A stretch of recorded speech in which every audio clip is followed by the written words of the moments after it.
nhàng, đá ngang.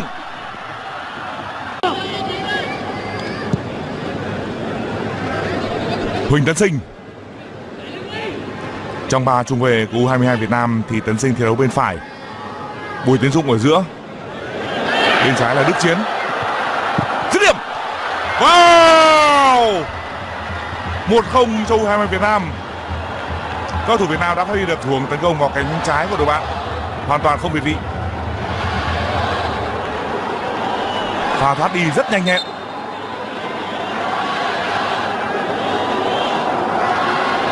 Một pha lên biên của cầu thủ đá cánh phải Hồ Tấn Tài và Park Hang-seo khi đội chủ nhà Hàn Quốc lọt vào bán kết.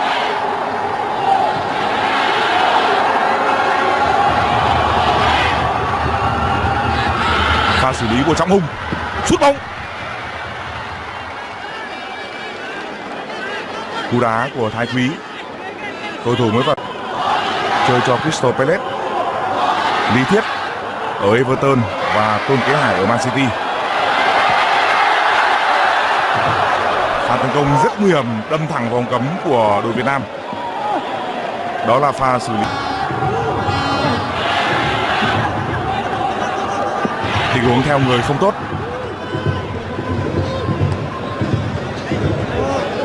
Bùi Tiến Dũng đã có một pha theo người không, sau khi đăng ký có thể tiếp phát nguyên trạng trận đấu ngày nay.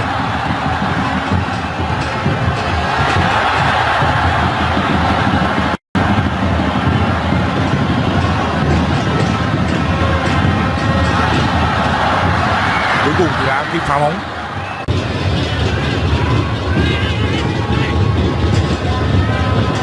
Rất mềm mại, thanh thịnh.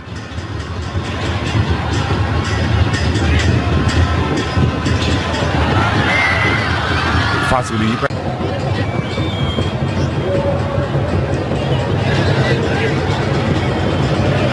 rất hay.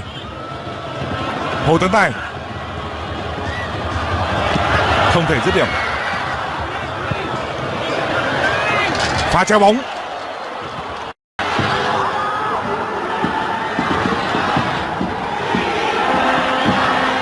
Pha va chạm đã khiến cho Tiến Linh bị đau.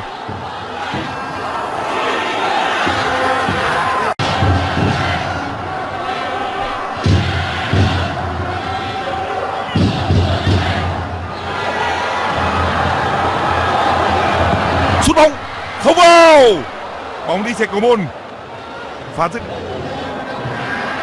Tình huống đi bóng nỗ lực của tiền đạo Khoa An Giang Ngô Hồng Phước muốn tạo ra một lực lượng dày có sự kế thừa, thay thế ngay khi cần thiết. Hết sức nguy hiểm. Đường chuyền vào của Trần Bân Bân, từng lên đội tuyển nhưng đá hậu vệ biên dưới thời ông Tavares.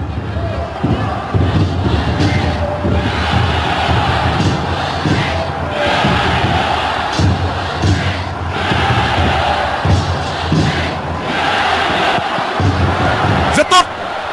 Nhiều năm thi đấu tại giảng dưới, An Giang đã từng lên chơi V-League một mùa. Chúng ta xem lại pha bóng rất hay. Tiến Linh vẫn đang có mặt trên sân. Áp sát cầu môn. Tỷ số trận đấu được đưa lên 2-0. Vâng, chúng tôi vừa nhắc là Tiến Linh vẫn có mặt trên sân và chưa kịp nói là anh đã chơi, có thể nói không xuất được nhiều kinh nghiệm của một cầu thủ vào loại dạn dày nhất ở đội U22 lúc này.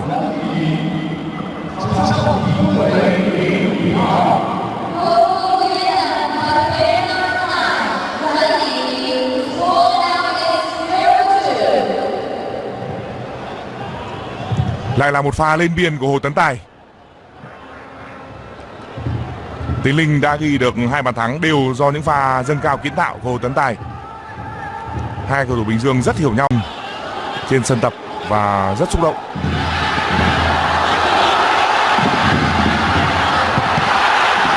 Cú đá nguy hiểm, liên tục những pha dứt điểm.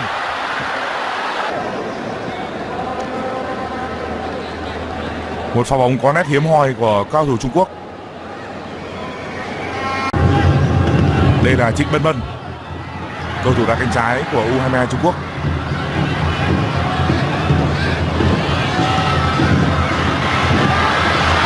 Cú đá chìm.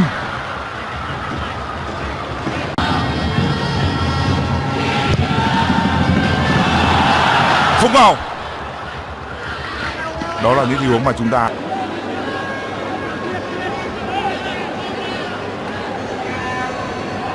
hôm nay.